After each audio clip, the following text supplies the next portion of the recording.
मुंबईत 1,00,000 बोगस जन्म प्रमाणपत्राचा घोटाळा समोर आल्यानंतर मुख्यमंत्री देवेंद्र फडणवीस यांनी यासाठी SIT गठीत केली।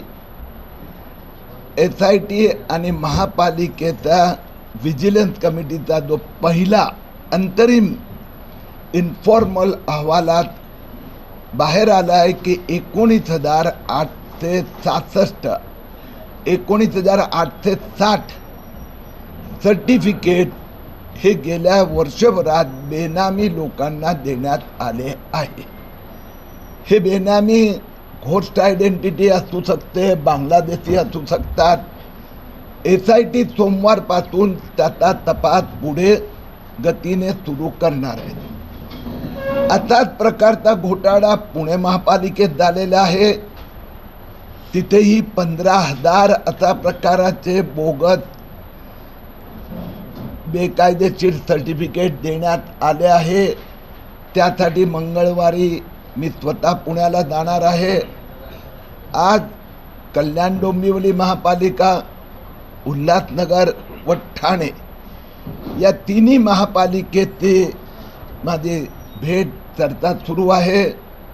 या तिन्ही ठिकाणी जे माझी प्राथमिक माहिती आहे, काही यांनी कबूल केलं आहे की 10,000हून अधिक अशा प्रकाराने बेकायदेशीर बेनामी सर्टिफिकेट दिले गेले आहेत। त्यापैकी 6,000ची नावं अजूनपर्यंत बाहेर आली आहे। बाकीचा तपास सुरू आहे। हे जे सगळे आहेत, ह्या सगळ्यांची नावं मतदार यादीत घेण्याचा हेतू एक यामागे दिसत आहेत। काही गव्हर्नमेंटच्या जे योजना असतात त्यात खोटे सबसिडी बेनिफिट घ्यायचं, SIR मध्ये यांची नावं येणार नाही।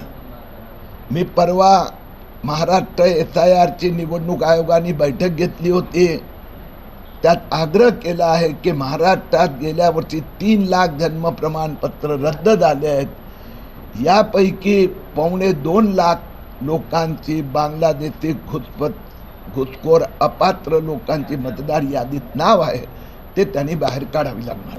आयुक्तांनी जे आज प्राथमिक आकडे आम्हाला दिले त्याप्रमाणे कल्याण डोंबिवलीत त्यांनी पहिल्या राऊंडमध्ये संशयित अशी 2,000 नावं त्यांच्या समोर आलेली आहे।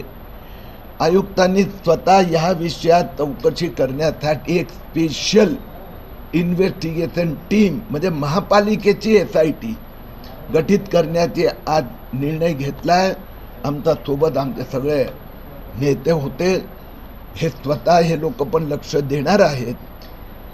मुख्यमंत्री देवेंद्र फडणवीसने एक गोष्ट स्पष्ट केली आहे, जे बेकायदेशीर जन्म प्रमाणपत्र रद्द दिले गेले आहे ते रद्द केले जाणार। आता मुंबईत आपण बघितलं की SIT Mumbai joint police commissioner यांच्या नेतृत्वाखाली 6 लोकांची SITने चौकशी सुरू केली आहे।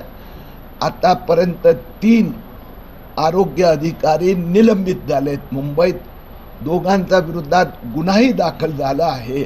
तसाच पद्धतीने कल्याण डोंबिवलीत आता SITची रचना होत आहे आणि त्यात जे दोषी होणार आता सगळ्या अधिकाऱ्यांवर कारवाई होणार। आता बैठकीत मी फार स्पष्ट केलं आहे की सरळ दिसतंय 44 वर्षाचा व्यक्ती, 54 वर्षाचा व्यक्ती, 64 वर्षाची व्यक्ती, त्यांना नाव बदलून किंवा स्पेलिंगमध्ये चूक आहे म्हणून नवीन सर्टिफिकेट बेकायदेशीररित्या दिलं गेलं। आता जो व्यक्ती 64 वर्ष एकच नाव चालवतोय, आता दुसरं सर्टिफिकेट म्हणून फ्रॉड इथेही झाला आहे।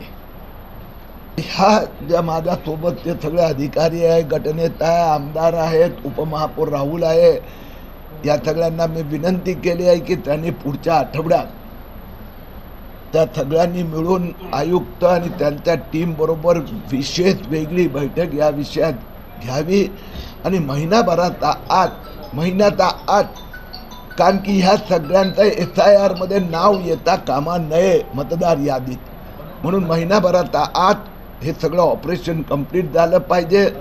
ज्या लोकांनी खोटं बोलून जन्म प्रमाणपत्र मिळवलंय, त्याचा दुरुपयोग केलाय, असा लाभार्थ्यांच्या विरोधात पोलीस कारवाई आणि त्या अधिकाऱ्यांनी या जाणून बुजून फ्रॉड करण्यात भाग घेतला आहे त्यांच्यावर फौजदारी गुन्हा दाखल.